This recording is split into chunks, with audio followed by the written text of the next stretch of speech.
রাজধানী কিয়েভ সহ ইউক্রেন জুড়ে ৭ নভেম্বর শুক্রবার রাতে ৪৫০টির বেশি বিস্ফোরক বোঝাই ড্রোন আর ৪৫টি ক্ষেপণাস্ত্র ছুড়েছে রাশিয়া। এর মধ্যে কয়েকটি ইউক্রেনের জ্বালানি অবকাঠামো ও আবাসিক ভবনে আঘাত হেনেছে। নিহত হয়েছেন অন্তত ১১ জন, আহত অনেকে।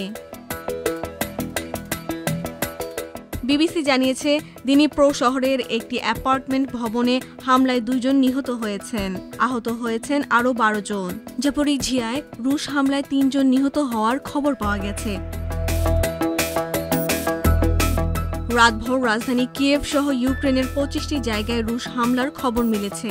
হামলার কারণে অনেক এলাকায় বিদ্যুৎ সংযোগ বিচ্ছিন্ন হয়ে পড়েছে।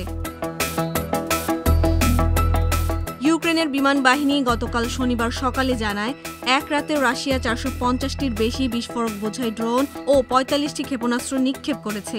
এর মধ্যে ৯টি ক্ষেপণাস্ত্র ও ৪০৬টি ড্রোন ভূপাতিত করা হয়েছে। তবে ইউক্রেনের বেসামরিক স্থাপনায় হামলার কথা অস্বীকার করেছে রাশিয়া। দেশটি দাবি করেছে, ইউক্রেনের সামরিক বাহিনীকে লক্ষ্যবস্তু বানিয়ে হামলা করা হয়েছে।